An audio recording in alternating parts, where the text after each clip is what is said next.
बिस्मिल्लाहिर्रहमानिर्रहीम, अस्सलाम वालेकुम, welcome to my channel. Hope कि आप सब ठीक होंगे। बहुत सारी दुआ आपके लिए, आपकी फैमिली के लिए। अल्लाह पाक आपको हमेशा खुश रखे, सेहत और सलामती के साथ रहे। मैं हूं रियाना रज़ा और आप देख रहे हैं मेरा यूट्यूब चैनल। आज बात करेंगे अनीका सईद की कि आखिर अनीका सईद की मौत की क्या वजह बनी।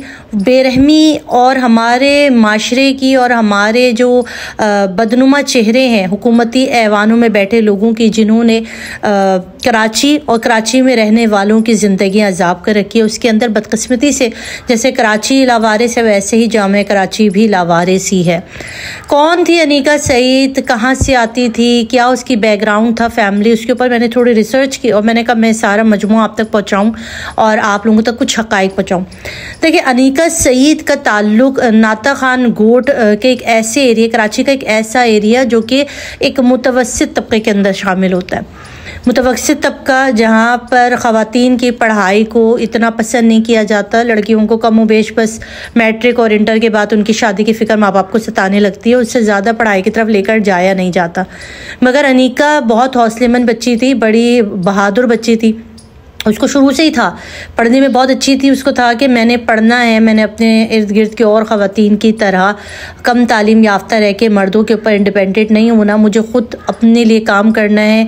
और थोड़ा सा सोशल वर्किंग भी करती थी वो, इसलिए भी वो चाहती थी कि अच्छी तालीम हासिल करके वो अपने और अपने ख़ानदान, अपने माँ बाप का नाम रोशन करे।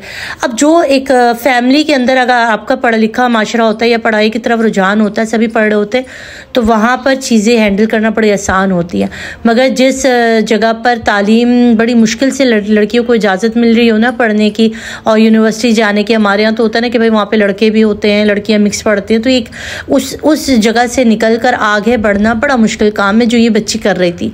बड़ी मेहनत से इसने स्कॉलरशिप भी हासिल की हुई थी यूनिवर्सिटी के अंदर। और जाहिर है और बच्चे जिस तरह से हमारे कराची के बच्चे जो हैं वो जामे की जो अपने पॉइंट की बस है उसके ज़रिए ही स्कूल यूनिवर्सिटी आती जाती थी।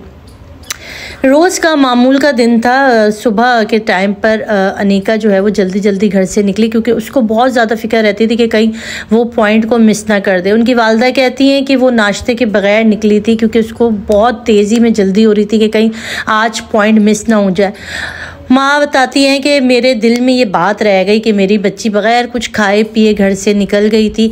और उसके बाद जब अनीका अपनी पॉइंट में बैठ के, कराची नाता खान से जो पॉइंट गुजरता है उसमें बैठ के जब वो अपने यूनिवर्सिटी के आगे रुकती है, जामे कराची के शोबा रियाजी के सामने डॉक्टर महमूद हुसैन लाइब्रेरी की दरमियानी सड़क के ऊपर जो है वो अनीका अपनी बस से उतर जाती है। अब बस उससे उतरने के बाद अनीका जो है वो बाएं तरफ मुड़ने लगती है, तो कहने वालों ने दो बातें की। यहाँ पर रहनी शाहिदीन के दो मौक़िफ़ हैं। किसी ने कहा कि उसी पॉइंट में जिसमें वो सवार थी उसने रिवर्स किए गाड़ी, तो जिसके पीछे पहियों की जद में अनीका आ गई है। और कुछ जो रहनी शाहिदीन है उन्होंने कहा कि जो पीछे से, क्योंकि वो बाएं मुड़ गई थी, तो जो सामने से पॉइंट की बस आ रही थी वो इतनी तेज़ी में थी कि उसने कुचल दिया।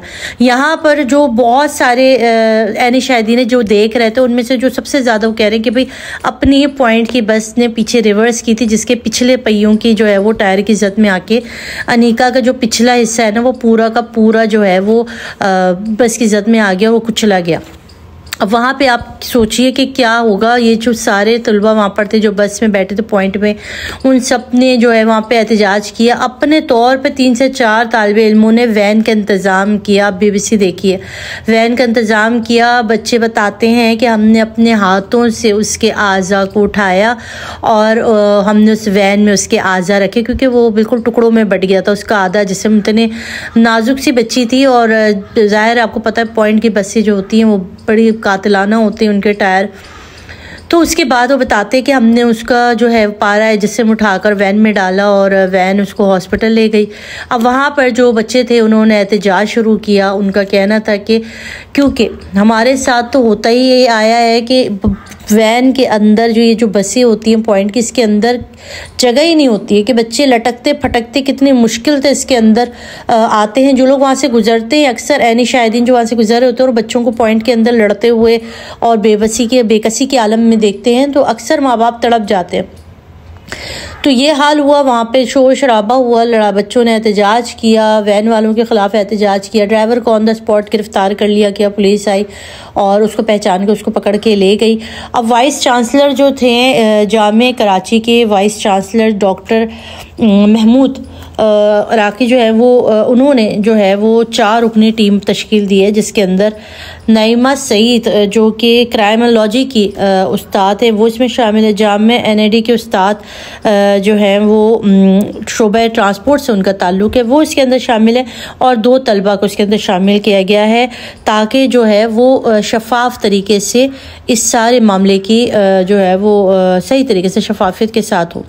अब वालिदैन का इसके अंदर क्या है, वालिदैन ने इस पे केस करने से मना कर दिया। वालिदैन ने कहा जो हमारी बच्ची के साथ होना था वो हो गया, अब हमने क्या किसी पे इसके ऊपर करना है काम, क्या हर्जाना, क्या केस, हमारी बच्ची तो लौट कर नहीं आएगी।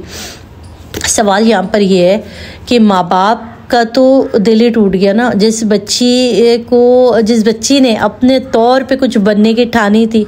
जो बच्चे जो होते हैं ना, जो लड़कियां अपने तौर पर आगे आती हैं और समाज से लड़ के तालीम हासिल कर रही होती हैं ना, तो उनको कोई पूछता नहीं है, उनके लिए कोई आवाज़ भी नहीं उठाता, क्योंकि हमारे यहाँ हमें पता है कि कितना हमें इंसाफ मिल जाएगा या हमें इंसाफ का हसूल कितना है, ये सब कुछ है। ऐनी शाहिदीन भी, तब भी आप देख लीजिएगा इस ट्रांसपोर्टर को या ये जो ड्राइवर है इसको कितनी सज़ा हो जाएगी।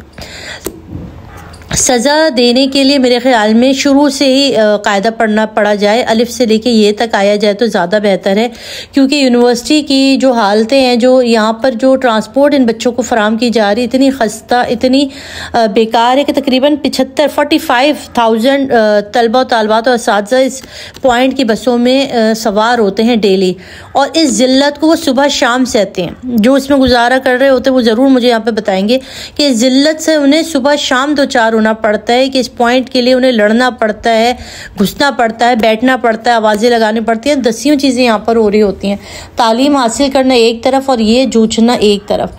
आखिर गवर्नमेंट क्यों नहीं एक्शन लेती है, क्यों इन बच्चों के लिए खड़ी नहीं होती है, क्यों इन बच्चों के साथ मुनसिफाना काम नहीं करती है? इसलिए नहीं करती ना क्योंकि इनके अपने बच्चे जो है ना वो आला तालीम हासिल करने मुल्क से बाहर हैं, और या अगर यहीं पर हैं तो उनके पास बड़ी बड़ी गाड़ियाँ और वो प्राइवेट यूनिवर्सिटियों में पढ़ रहे हैं। तो उनको जब तक कोई आपका अपना नहीं होगा ना, जिसको पता होगा कि हम इस सूरत हाल से, जब तक मैं इस बस में नहीं लटकूंगी फटकूंगी ना, तो मुझे भी नहीं पता होगा कि यार मेरे बच्चे किस हालत में जा रहे होंगे, तो मैं इसके लिए कुछ अच्छा कर दूं।